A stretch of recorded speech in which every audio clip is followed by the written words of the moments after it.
Hello everyone, my dear students and friends, welcome to the CBSE 2 our channel। मैं शिवम पांडे और फिर से आज आपके सामने और आप सभी को पता है कि हम सिविक्स स्टार्ट कर चुके हैं और सिविक्स में जो चैप्टर चल रहा है वो आपका है फेडरलिज्म।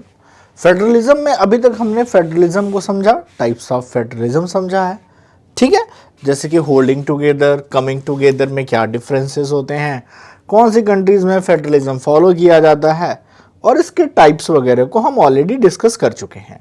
आज आप सभी को पता है कि आज हम पढ़ने वाले हैं, हमने ये भी पढ़ लिया सेकेंड लेक्चर में कि what makes India a federal country. और आज आपका टॉपिक कैसा है? आज का टॉपिक हमारा है how is federalism practised. Federalism practice कैसे की जाती है। देखिए, फेडरल होना अलग बात है और फेडरलिज्म की प्रैक्टिस करना अलग बात है कि भाई इंडिया में फेडरलिज्म कैसे प्रैक्टिस होती है। इंडिया में फेडरलिज्म के क्या क्या एग्जाम्पल हैं। देखिए, सारे इस टॉपिक में हम टोटल 3 टॉपिक पढ़ेंगे। हम पढ़ेंगे एक एग्जाम्पल लैंग्विस्टिक स्टेट्स का, क्या पढ़ेंगे? लैंग्विस्टिक स्टेट पढ़ेंगे हम ये भी पढ़ेंगे क्या? लैंग्वेज पॉलिसी पढ़ेंगे। क्या पढ़ेंगे? लैंग्वेज पॉलिसी पढ़ेंगे। और एक तीसरा पॉइंट इसमें जो हम डिस्कस करेंगे वो हम पढ़ेंगे यहां पे कह सकते हैं सेंटर स्टेट रिलेशन। क्या पढ़ेंगे? जो सेंटर और स्टेट गवर्नमेंट रिलेशन है, centre state relation, centre versus state relation पढ़ेंगे। उसमें हम पढ़ेंगे 1947 में जब हम आज़ाद हुए तब का क्या हाल है और 1990 के बाद पॉलिटिकल पार्टीज सेंटर स्टेट के रिलेशन में क्या चेंजेस आए, तो एक कंपैरिजन करेंगे कि क्या चेंजेस आए, इसके बारे में पढ़ेंगे। लैंग्विस्टिक स्टेट इंडिया में बने हैं लैंग्वेज के बिहाफ पे, उसके बारे में समझेंगे, ठीक है। तो इन 3 टॉपिक से हम ये कंफर्म कर लेंगे कि इंडिया में फेडरलिज्म को किस तरह से प्रैक्टिस किया है, कैसे कैसे हमने चीज़ों को बेटर बनाया है, कैसे हमारी इतनी बड़ी कंट्री फेडरलिज्म को एग्जैक्टली फॉलो कर रही है, टाइम के साथ साथ इसमें क्या इंप्रूवमेंट आए हैं और हमने उस इम्प्रूवमेंट्स को कैसे मैनेज किया, अपनी प्रॉब्लम्स को कैसे सॉल्व किए, उसके इफेक्ट्स कैसे हैं, क्या फ़ायदे हैं, क्या नुकसान है, ठीक है। देखिए, एक तो बहुत ज़्यादा ज़रूरी है कि कॉन्स्टिट्यूशन में प्रोविज़न हो, कॉन्स्टिट्यूशन में फेडरलिज्म लिखा होना चाहिए, प्रोविज़न होना चाहिए कि भाई फेडरलिज्म फॉलो होगा। लेकिन लिखे होने से ही सारी बात नहीं होती है। बुक्स में काफ़ी कुछ लिखना होता है लेकिन जब उसको अप्लाई करने जाते हो तो आउटपुट पूरा अलग आता है और ह्यूमन नेचर में तो बहुत ज़्यादा चेंजेस आते हैं, ठीक है। So the real success of federalism in India can be attributed to the nature of democratic politics. तो जो हमारे यहाँ की राजनीति है, जो डेमोक्रेसी की राजनीति है, वो कैसे रन कर रही है, कैसी चीज़ों को सॉल्व कर रही है, उसके क्या आउटपुट्स आए हैं, उससे कंफर्म होगा कि हमारे यहाँ फेडरलिज्म एग्जैक्टली सही वे में फॉलो हुआ है या नहीं हुआ है। तो चलिए देखते हैं कि कैसे फॉलो हुआ है। तो उससे पहले थोड़ा सा देखते हैं, ठीक है, क्योंकि हमारे पास डाइवर्सिटी बहुत ज़्यादा है और इतनी डाइवर्सिटी के साथ अगर हम शेयरिंग मिलजुल के रहना चाहते हैं तो पावर शेयरिंग तो करनी ही करनी है। तो उस पावर शेयरिंग केस में हमारे पास सबसे पहले क्या आएंगे, हमने पहली प्रैक्टिस की थी लैंग्विस्टिक स्टेट की। समझिए लैंग्विस्टिक स्टेट्स क्या है। वैसे तो स्टेट्स जो इंडिया का पुराना मैप मैंने आपको लास्ट लेक्चर में दिखाया था, अगर आप उसको एक बार देखना चाहें तो फिर से देख लीजिए। ये हमने इंडिया का उस टाइम का मैप दिखाया जब इंडिया 1947 में आज़ाद हुआ। आज़ाद हुआ तो क्या हुआ, ये पाकिस्तान बन गया और ये ईस्ट पाकिस्तान बन गया, बांग्लादेश, और ये वेस्ट पाकिस्तान बन गया। और म्यांमार, बर्मा जो है आज म्यांमार इसे कहते हैं, हालांकि इसका कई जगह नाम बर्मा ही अभी भी लिखा जाता है। इंडिया भी इसको बर्मा ही लिखता है, म्यांमार अप्रूव नहीं करता। तो ये इंडिया का हिस्सा था, ये अलग हट गया। उसके बाद ये जो स्टेट्स थे, ये जो आपको दिख रहा है राजपूताना पूरा का पूरा है, वहीं गुजरात छोटा सा है, ठीक है। ये बॉम्बे पूरा बोला जाता था, ऐसे पूरा लेके गुजरात को, ये सेंट्रल प्रोविनेंस बोले जाते थे, ये इलाहाबाद रीजन बोला जाता था, ये पूरा उड़ीसा और ये पूरा बिहार बोला जाता था। इन सारी चीज़ों में काफ़ी चेंजेस आए हैं। ये हैदराबाद मतलब पूरा हैदराबाद, ये कर्नाटका और तमिलनाडु का एरिया मैसूर। तो आप देख सकते हैं कि जो राज्यों के नाम है, स्टेट्स के नाम है, ये कुल 708 स्टेट में ही और कुछ यूनियन टेरिटरीज में, यूनियन टेरिटरीज थी भी नहीं, डिवाइड थे। लेकिन अब हम देखते हैं कि क्या हुआ जब हमने लैंग्विस्टिक पॉलिसीज को अडॉप्ट किया और लैंग्विस्टिक स्टेट्स बनाए इंडिया में, और इसका क्या रिजल्ट आया। तो 1947 का आपने मैप देख लिया, 1947 के मैप में, और मैं अब आपको 2019 का मैप दिखाता हूं, मतलब जो हमारा लेटेस्ट मैप है, और उसको देखने की कोशिश करते हैं और समझते हैं कि क्या है। अब देखिए ये रहा हमारा मैप, ठीक है। अब इस मैप पे अगर आप ध्यान से देखेंगे तो आपको क्या देखने को मिलेगा, ये मैप हमें दिखाता है कि सर अब 14 की जगह 28 स्टेट हैं। कितने हमारे पास हैं? 28 स्टेट हैं। ये रहा पूरा मैप। मैं थोड़ा सा इसको माइनस कर दूं तो और अच्छे से दिखेगा एक स्लाइड में। चलिए अब आपको ये पूरा दिख रहा है। अब अगर इस मैप की बात करें तो आप कहेंगे सर इसमें क्या है, 28 स्टेट है, यूनियन टेरिटरी है, राइट। अब ध्यान से देखिए, राजपूताना की जगह राजस्थान, ये मध्य प्रदेश। अब लैंग्वेज स्टेट की अगर आप बात करेंगे तो देखिए 1956 में, 1956 में आंध्र प्रदेश और तमिलनाडु को अलग किया गया। किस बिहाफ पे? आंध्र प्रदेश के एक लीडर थे श्रीपति राजामल्लू जी थे, उन्होंने कहा कि हम तेलुगु और तमिल स्पीकर हैं, आंध्र प्रदेश कहीं ना कहीं तेलुगु बोलते हैं और ये लोग तमिल बोलते हैं, तो सेम लैंग्वेज वाले एक साथ कैसे रह सकते हैं, हमारे को बड़ी दिक्कत आती है।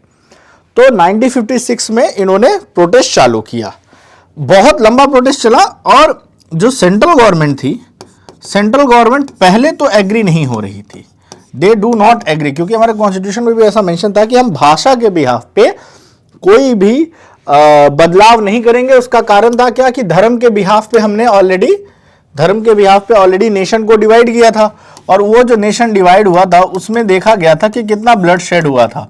तो ये हुआ कि हम और कितने हिस्से करेंगे, कितनी बार इंडिया को बांटेंगे यूनिटी के नाम पे, धर्म के नाम पे तो हम इंडिया पाकिस्तान वैसे भी बांट चुके हैं। तो इसके रीजन से वो मना कर रहे थे, लेकिन जब ये जो लीडर थे उनकी धरने पे बैठे बैठे मृत्यु हो गई। अब मामला भीषण हो गया, और फिर सेंट्रल गवर्नमेंट को लगा कि लेट्स डू इट, देखते हैं क्या आउटकम होता है, क्योंकि यार मतलब प्रेडिक्ट नहीं कर सकते कि आउटकम कैसा होगा। तो फिर तमिलनाडु और आंध्र प्रदेश को डिवाइड किया गया 1956 में। सबसे पहले भाषाई आधार पे, लैंग्वेज के बिहाफ पे इन दो स्टेट्स को डिवाइड किया गया, और बाउंड्री को ऐसा बांटा गया कि जो सेम लैंग्वेज में बोलने वाले लोग उसी एरिया में आ जाएं। तो इस तरह से बाउंड्री डिसाइड की गई।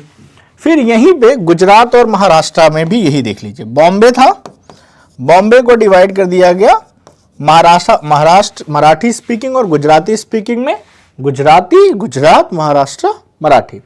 फिर यहीं पे देखिए कन्नड़ स्पीकिंग लोगों को कर्नाटका दिया गया। क्या दिया गया? कन्नड़ स्पीकिंग लोगों को दे दिया गया कर्नाटका। अच्छा, यही बात नहीं थी कि केवल कर्नाटका में कन्नड़ स्पीकिंग से हो गया, फिर मलयालम स्पीकर लोग भी थे, तो मलयालम स्पीकर लोगों को दिया गया, ठीक है, केरला, मलयालम केरला। यहां हो गई तमिल, यहां हो गई तेलुगु, यहां हो गई कन्नड़, ये हो गई आपकी मराठी, ये हो गई गुजराती। अब ध्यान से देखें तो राजस्थान, मध्य प्रदेश, उत्तर प्रदेश, हरियाणा, छत्तीसगढ़, उड़ीसा में तो हालांकि उड़िया बोली जाती है, तो सॉरी, छत्तीसगढ़, झारखंड, बिहार, ये सारे हिंदी भाषी हो गए। ये क्या हो गए? हिंदी स्पीकर कंट्रीज हो गई। उत्तराखंड हो गई, हिमाचल प्रदेश हो गए, पंजाब में पंजाबी बोली जाती है तो पंजाबी बेस पे पंजाब हो गया, ठीक है। वेस्ट बंगाल, बंगाल ये था तो ये बंगाली बोली जाती है तो ये वेस्ट बंगाल हो गया, ठीक है। तो भाषाई आधार पे फिर फटाफट बांट दिया गया, लेकिन केवल लैंग्वेज के बिहाफ पे नहीं बांटा गया। कुछ ऐसे भी स्टेट हैं जिनको लैंग्वेज के अलावा बांटा गया। जैसे अगर आप बात करें जियोग्राफिकल रीजन पे, कि जिनकी ज्योग्राफी टोटली अलग थी। जैसे अगर आप ध्यान से देखें तो ये उत्तराखंड पहले उत्तर प्रदेश के साथ मर्ज था, उत्तराखंड यूपी में मर्ज था, बाद में इसको डिवाइड कर दिया गया क्योंकि इसका जियोग्राफी ये पहाड़ी एरिया है और उत्तर प्रदेश पूरा मैदानी प्लेन इलाका है। सेम यहीं से बिहार भी एक प्लेन इलाका है, झारखंड एक प्लेटू एरिया है, तो बिहार और झारखंड का भी बंटवारा जियोग्राफिकल है। वहीं एथनिक कल्चर के बिहाफ पे, ठीक है, तो कल्चर के बिहाफ पे भी डिवाइड किया गया, एथनिक ग्रुप्स के बिहाफ पे भी, कि मतलब वहां पे कौन से लोकल ग्रुप्स रहते हैं, कौन से। जैसे आप ध्यान से देखें तो ये नागालैंड है, ये क्या है, नागालैंड है, क्योंकि यहाँ पे नागा ट्राइब्स रहती हैं। वहीं नीचे मिजो ट्राइब्स रहती हैं तो मिजोरम बना दिया। वहीं मणिपुर में मैतेई वगैरह रहते हैं, मैतेई कुकीज ट्राइब्स रहते हैं तो उस हिसाब से बना दिया गया। तो ट्राइब्स के बिहाफ पे, उनके एथनिक ग्रुप्स के बिहाफ पे, कल्चरल डाइवर्सिटी के बिहाफ पे ये स्टेट्स बनाए गए। तो हमने लैंग्वेज, कल्चर और एथनिक ग्रुप्स और जियोग्राफिकल फीचर के बिहाफ पे इंडिया में 28 स्टेट बन गए। ये आंध्र प्रदेश और तेलंगाना रिसेंटली डिवाइड हुए हैं। हालांकि यहां पे मुझे लगता नहीं कि कोई लैंग्वेज बैरियर है, they both are Telugu speaker but they divided because of any reason, so that happens. यहां तक किसी को कोई डाउट अब नहीं होना चाहिए, ठीक है। चलिए आगे बढ़ते हैं और समझते हैं कि आगे क्या करना है। तो ये हुआ। तो इन 1947 boundaries of old state in India अभी 2019 में आपने देखा पूरी चेंज हो चुकी हैं, ठीक है। तो they are created on the basis of language but to recognise differences based culture, ethnicity, geography. जैसे नागालैंड, उत्तराखंड एंड झारखंड, उत्तराखंड झारखंड जियोग्राफी और नागालैंड एथनिक बेसिसिटी पे और मिजोरम को डिवाइड किया गया और लैंग्वेज के भी आप पे। तो ये आपके लिए ज्यादा इंपॉर्टेंट स्लाइड है, ये आज नहीं फ्यूचर में भी काम आएगी। अब हम थोड़ा सा लैंग्वेज का स्ट्रक्चर इंडिया में देखते हैं कि कौन सी लैंग्वेज पॉलिसी के बारे में देखेंगे। किसके बारे में देखेंगे? Language policy. अब सेकेंड है कि हमने लैंग्वेज पॉलिसी को अडॉप्ट कैसे किया। तो चलिए समझते हैं, आज आपके काफी सारे भ्रम दूर हो जाएंगे।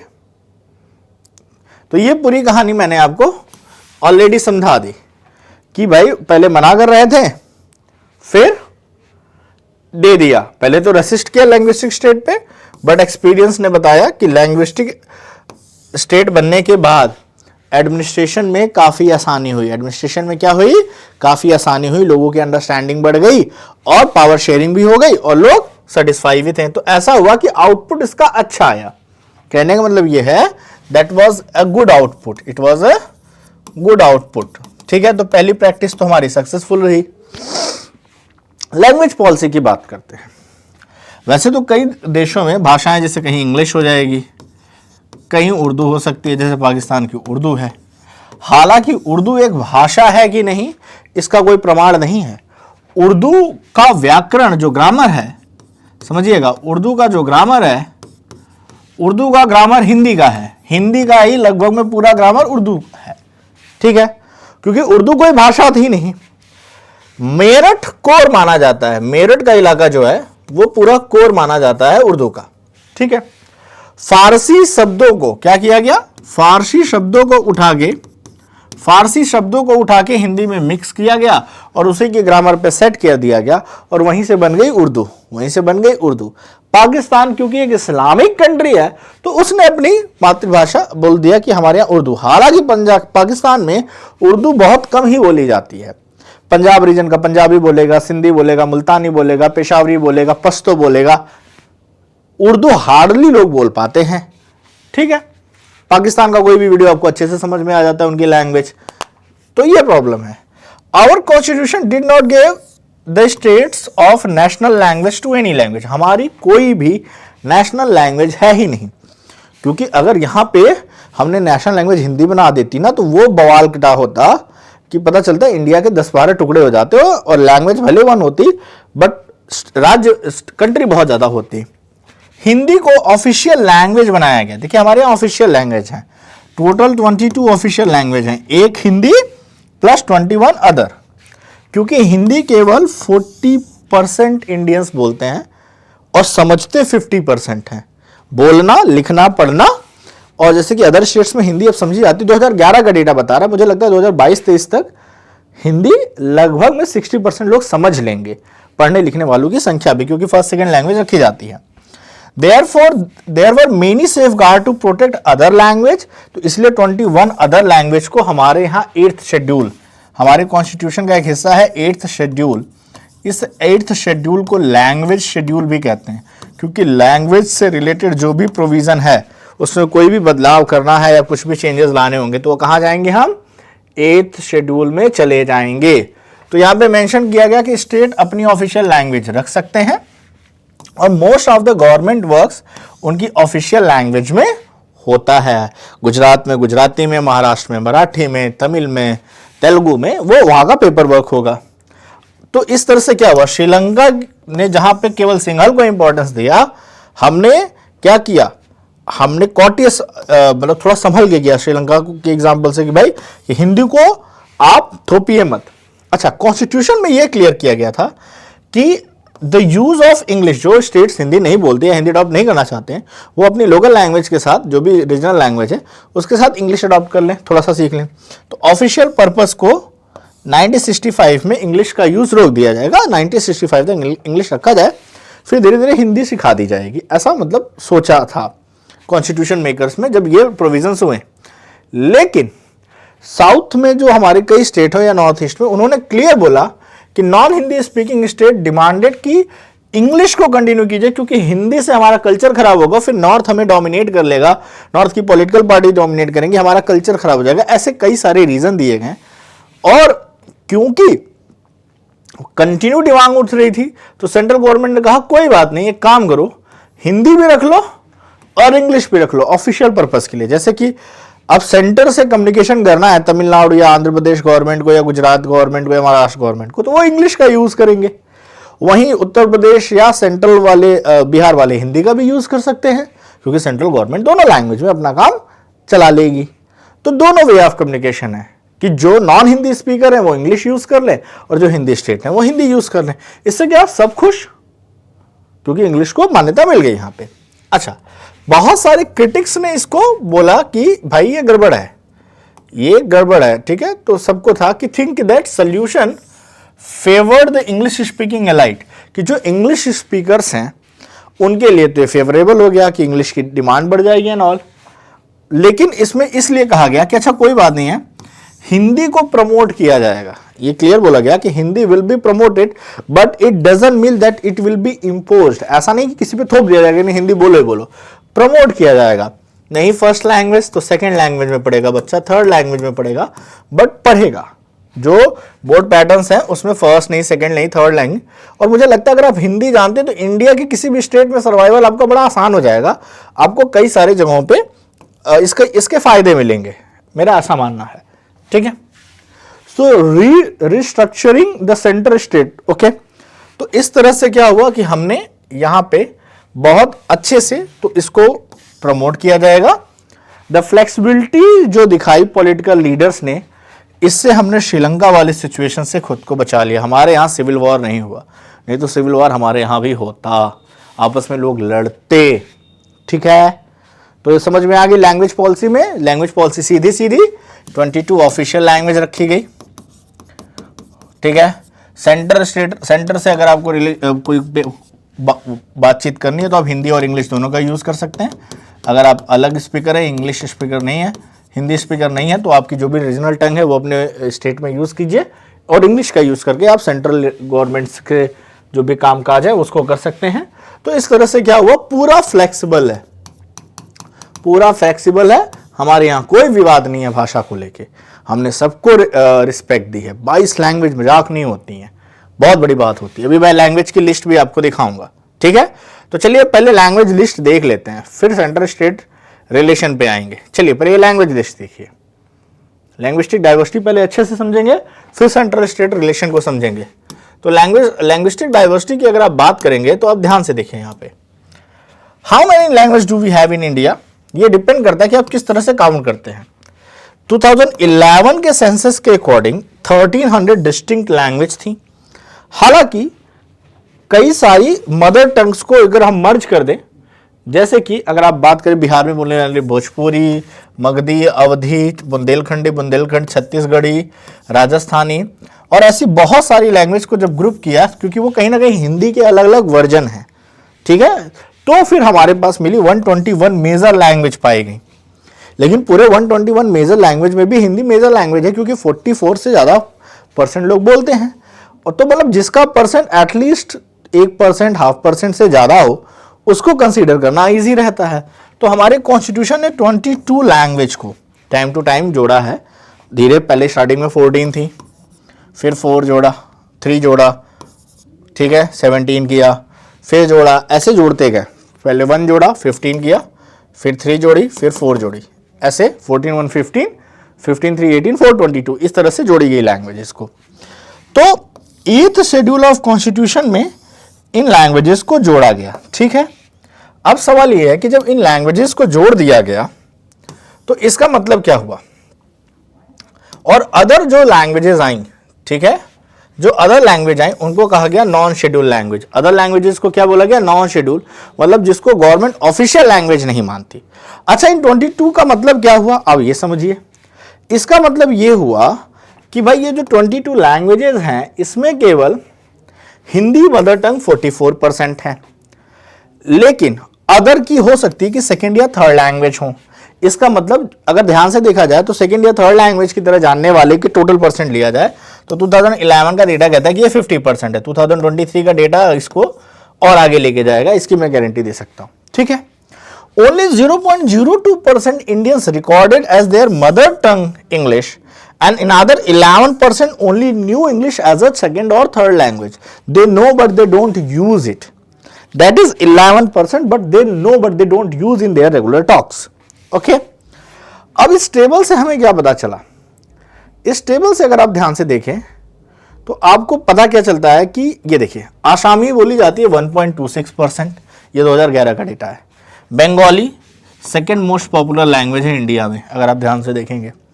वहीं बोडो, डोगरी, ये सारी ट्राइब्स लैंग्वेज है जो कश्मीर या पहाड़ी इलाकों में बोले जाते हैं। वहीं गुजराती स्टेट वाइज है और हिंदी 43.8, गुजराती 4.58, कन्नड़ा 3.61, कश्मीरी 0.56, कोंकणी जो गोवा की लैंग्वेज है, गोवा छोटा स्टेट है तो वहीं बोली जाती है 0.19। मैथिली हिंदी का ही एक वर्जन है जो बोला जाता है तो ये 0.112 है। मलयालम केरला में, मणिपुरी मणिपुर में बोली जाती है। मराठी एक महाराष्ट्र बड़ा स्टेट है तो ये थर्ड पॉपुलर लैंग्वेज हो गई इंडिया की 6.86 के साथ। नेपाली को भी रिकॉग्नाइज किया गया है, ये याद रखिएगा, इवन तो नेपाल इंडिया का पार्ट है। फिर उड़िया आती है, पंजाबी है, संस्कृत कोई नहीं बोलता, सांथाली है, सिंधी है, तमिल 5 पॉइंट है और आई थिंक और फोर्थ है तेलुगु और फिफ्थ पे तमिल। जिस तरह से परसेंटेज है उसके अकॉर्डिंग ये पॉपुलर लैंग्वेजेस इंडिया की हैं जो मोस्ट ऑफ द पॉपुलेशंस को कवर करती हैं। अच्छा, तो ये जो 22 शेड्यूल लैंग्वेज है इसका फायदा क्या है सर? ये जो 22 शेड्यूल लैंग्वेज हैं, अगर आप सेंट्रल गवर्नमेंट का कोई भी एग्जाम देते हैं तो आप इन 22 लैंग्वेज में से किसी भी लैंग्वेज में अपना पेपर दे सकते हैं, यूपीएससी से लेके जो भी सेंट्रल गवर्नमेंट के एग्जाम होते हैं।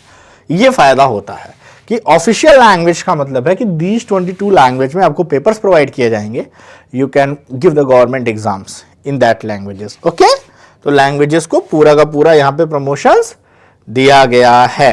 ठीक है, अब आगे बढ़े, चलिए अब आते हैं सेंट्रल स्टेट रिलेशन पे कि भाई 1947 में जब आजाद हुआ इंडिया तो क्या हाल थी और उसके बाद का क्या हाल है। देखिए, फेडरलिज्म की बात करें तो फेडरलिज्म में 2 टायर गवर्नमेंट की बात की गई है। इंडिया का फेडरलिज्म कैसा है? होल्डिंग टुगेदर नहीं है, holding together, my bad, holding together हमारा फेडरलिज्म है। हमने पढ़ा था होल्डिंग टुगेदर फेडरलिज्म में क्या होता है? सेंट्रल ज्यादा पावरफुल होती है। क्या होती है? सेंट्रल पावरफुल होती है rather than state. Most of the power central के हाथ में होती है। अच्छा, उसके बाद बात करें कि क्या हमारे यहां जो सेंट्रल स्टेट का रिलेशन है वो अच्छा था जब आज़ादी हुई 1950 के बाद से कॉन्स्टिट्यूशन बना, इलेक्शंस हुए। आपको पता है उस टाइम सबसे ज़्यादा पॉपुलर पार्टी कौन सी थी? कांग्रेस थी। अब क्योंकि सबसे पहली पार्टी थी और पॉपुलर पार्टी थी तो अगर आप ध्यान से देखेंगे तो यही पार्टी सेंटर में भी होती थी और स्टेट के राज्यों में भी होती थी। जब सेम पार्टी सेंटर और स्टेट दोनों जगह रूल करे तो इसकी पूरी पॉसिबिलिटी है कि सेंट्रल ज्यादा कंट्रोल करता है पावर्स को, क्योंकि स्टेट गवर्नमेंट कुछ बोलेगी नहीं क्योंकि उसी की गवर्नमेंट है, और अपनी पावर का मिसयूज करता है, अपने अथॉरिटी को बढ़ा लेता है।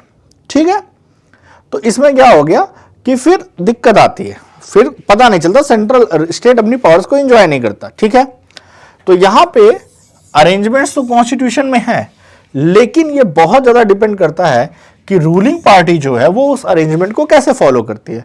लगभग में आप देखेंगे जो भी इतिहास उठा के देखें, सेंट्रल गवर्नमेंट ने हमेशा अपनी एक्सेस पावर का मिसयूज करके स्टेट्स गवर्नमेंट को परेशान किया है अगर वो उनकी पार्टी की नहीं है, और स्टार्टिंग में ये बहुत ज्यादा होता था। ठीक है, दिक्कत कब आती थी? जब रूलिंग पार्टी में स्टेट गवर्नमेंट डिफरेंट हो जाए। क्या हो गया? मान लीजिए भाई सेंट्रल में बीजेपी है या सेंट्रल में कांग्रेस थी, स्टेट में सपा आ जाए, बसपा आ जाए, तृणमूल कांग्रेस आ जाए, बीजेपी आ जाए, तो इसमें क्या होता था, central government try to undermine the power of the states, और उस देश में तो अक्सर सबसे ज्यादा कांग्रेस पार्टी में मेरा ऐसा मानना है कि एज ए सेंट्रल गवर्नमेंट की पावर का मिसयूज किया है हिस्ट्री में। अभी रिसेंट में बीजेपी ने भी कहीं कहीं किया है, no doubt, I agree with both, okay.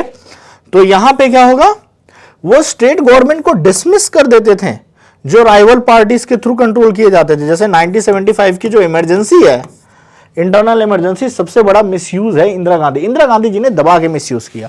She was a kind of lady, she don't want to exist any other political party in the states, okay. तो ये क्या था, that was the against the spirit of federalism, और ये काफी दिनों तक चला। लेकिन कहते हैं हर चीज का अंत होता है। एक दौर आया 1990 के बाद का, कुछ लॉ पास किए गए ऐसे, उसके बाद इसमें रीजनल पॉलिटिकल पार्टीज बहुत सारी आई। मतलब ये एक दौर आया कि लोगों का कांग्रेस से, सेंट्रल से भरोसा उठा और लोगों ने अपने लोकल पार्टीज को बढ़ावा दिया। इसमें बहुत सारी इमर्ज में आए, जैसे यूपी में चलिए तो बहुजन समाज पार्टी है, समाजवादी पार्टी है, आरएलडी है, रालोद है, बिहार में वो लालू जी की पार्टी है, फिर नीतीश कुमार जी की पार्टी है, और तृणमूल कांग्रेस है, ऐसे है, ममता बनर्जी जी की पार्टी है। तो ये क्या हो गए, बहुत सारी रीजनल पार्टी आई और सभी अपनी स्टेट में जीती। तो यहां पे क्या हुआ, कोलिजन गवर्नमेंट का फॉर्मेशन हुआ, क्योंकि किसी एक पार्टी को clear majority central government Lok Sabha election में मिली ही नहीं। 300 क्या भाई 372 चाहिए, तो वो तो मिले ही नहीं। 272 का मेजॉरिटी मैच ही नहीं कर पाते थे, तो दिक्कत होती थी। इसके बाद क्या होता था, अब जो बड़ी पार्टी सेंट्रल में कभी रूल करती थी, उनको स्टेट पार्टियों से हाथ मिलाने पड़े कि आओ यार मिलो, पुरानी बातें छोड़ो, गवर्नमेंट बनाते हैं, गवर्नमेंट चलाते हैं, ठीक है।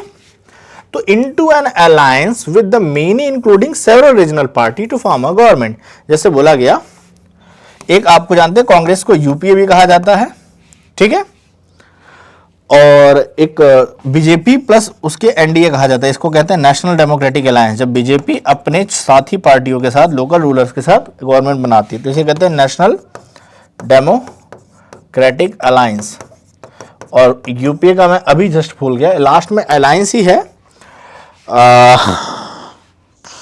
ये इसका नाम मैं भूल गया, चलिए बाद में बता दूंगा। तो ये भी यूपीए का मतलब Congress with allied parties, and NDA का मतलब बीजेपी विथ अलाइड पार्टीज। तो ये जन्म हुआ इसका, यूपीए और एनडीए का भी जन्म ये हुआ। कोलिजन एक ऐसी गवर्नमेंट है जिसमें एटलीस्ट 2 पार्टियां मिलके गवर्नमेंट का फॉर्म करती हैं, एंड इस कोलिजन गवर्नमेंट में पॉलिटिकल अलायंस में कॉमन प्रोग्राम सभी पार्टियों को अडॉप्ट करना पड़ता है, क्योंकि भाई पब्लिक ने प्रॉपर मेजॉरिटी नहीं दी। और इस तरह से क्या हुआ, सेंट्रल का दबदबा अब स्टेट में खत्म। अब स्टेट अपनी पावर एंजॉय कर सकता है, क्योंकि तुम इतने मेजॉरिटी में नहीं हो कि तुम हमको धमकी दो। हमने तुम्हें सपोर्ट दिया है, कोलिजन गवर्नमेंट में मैंने तुम्हें सपोर्ट दिया है, तो मैं अपनी पावर थोड़ी सी ज्यादा इस्तेमाल करूंगा, पूछूंगा नहीं तुमसे, मैंने अपना हाथ खींच दिया, तुम्हारी कुर्सी गिर जाएगी। अब 2 कार्टून है और उसी के बाद हम ये लेक्चर एंड करेंगे। पहला कार्टून देखिए, यहां पे अगर आप ध्यान से देखें तो ये इंदिरा गांधी जी का लुक है। तो powers of I am states, power of state यहां पे देखिए, केरला, मद्रास, उड़ीसा, बंगाल, बिहार, हरियाणा, उत्तर प्रदेश, और सारे लोग कटोरे में हैं कि झुक के मांग रहे हैं कि भाई हमारी पावर्स हमें दे दो। मतलब आप समझ सकते हैं कि ये कांग्रेस गवर्नमेंट में इंदिरा गांधी जी कितनी डोमिनेटिंग रही होंगी। ये अकेला कार्टून एनफ एक्सप्लेन करने के लिए, ठीक है। अब ये दौर खत्म, ये दौर हुआ खत्म, और कौन सा दौर आया, ये है अटल बिहारी वाजपेयी। अटल बिहारी वाजपेयी कहां से थे भाई, ये बीजेपी के पहले प्राइम मिनिस्टर है, बीजेपी से फर्स्ट प्राइम मिनिस्टर है। जब मैं छोटा था तब थे ये, आई थिंक 2004 तक रहे हैं ये, ठीक है, 2004 या हाँ 2004 या 2006 तक रहे, क्योंकि 2006 से 10 2005 से 10 कांग्रेस, हाँ 2004 तक रहे। 2004 के बाद फिर इलेक्शन में कांग्रेस ने कोलिजन गवर्नमेंट ही बनाई, तो 2005 से 2009 तक चलाई थी, फिर 2010 के इलेक्शन से 2014 तक, उसके बाद फिर से बीजेपी आ गई, ठीक है। हाँ, तो ये कोलिजन गवर्नमेंट है इनकी 1999 से लेकर 2004 तक। अब इसमें ध्यान से देखिए, अटल जी प्राइम मिनिस्टर की कुर्सी पे बैठे हुए हैं। अब यहाँ पे ये कोई पॉलिटिकल पार्टी, ये कोई पॉलिटिकल पार्टी है, ये एक पॉलिटिकल पार्टी, ये एक पॉलिटिकल पार्टी, तो इन सबको जोड़ के प्राइम मिनिस्टर की कुर्सी पे बैठे हैं। और बहुत आसान नहीं होता है कोलिजन गवर्नमेंट चलाना, क्योंकि सारी रीजनल पार्टियों की आपको सुननी पड़ती है policy, but he made it. इन्हीं के टाइम पे इंडिया न्यूक्लियर पावर बना, और इन्हीं के टाइम पे प्रधानमंत्री ग्राम सड़क योजना शुरू की गई, और जीएसटी के जनक यही माने जाते हैं, इनका आइडिया था जीएसटी का, केलकर समिति का, वॉट एवर इट इज, ठीक है। तो here the two cartoons are showing relationship between centre and state. Should be state go to the center with a begging bow, or how can the leader of a coalition keep partners of government satisfied? तो satisfied करने के लिए तो भाई क्या होगा कि powers दी जाएंगी, लेकिन जहां बैग करना पड़े तो वो सिचुएशन खराब थी। ये ठीक है, ये क्या है, ठीक है।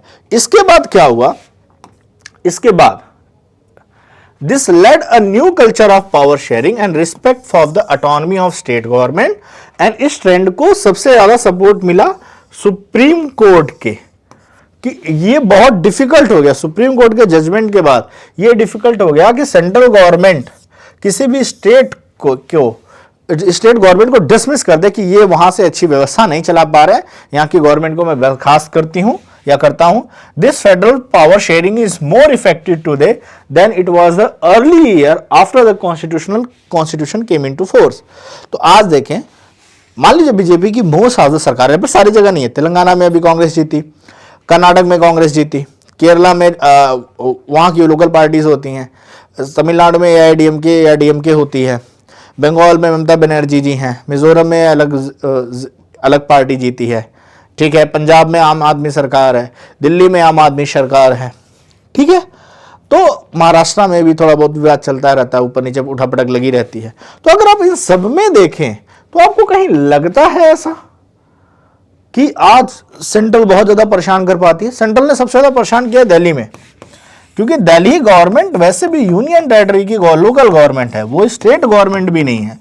और जहां यूटी होती है, अंडरस्टूड है कि वहां सेंट्रल की पावर हमेशा ज्यादा होनी चाहिए, और इसीलिए अरविंद केजरीवाल जी दिल्ली में बहुत परेशान हुए। यहाँ पे बीजेपी ने ठीक ठाक मिसयूज किया या ओवर यूज किया या जैसे भी किया, वो मैं जस्टिफाई यहाँ नहीं कर पाऊंगा, क्योंकि I am not very depth knowledge, but हाँ यहाँ पे ये चीजें आपको देखने को मिलेंगी। तो इस तरह से आपका ये लैंग्वेज वाला पार्ट फिनिश हो गया। अब हम जो भी पढ़ेंगे वो हमारा अगला टॉपिक होगा decentralisation in India. In the next video हम क्या पढ़ेंगे? Decentralisation in India. आज हमने क्या फिनिश किया?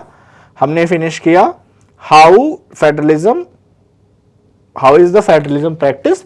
इसमें 3 टॉपिक्स हमने अच्छे से पढ़े, linguistic state, language policy and centre state relation. So आज के लिए इतना ही। हंसते रहिए, मुस्कुराते रहिए। मिलते हैं आपसे नेक्स्ट वीडियो में। अच्छा लगा हो तो लाइक शेयर सब्सक्राइब करना आपका काम है, मेरा काम था पढ़ाना, वो मैंने ईमानदारी से किया। Bye everyone, have a good day.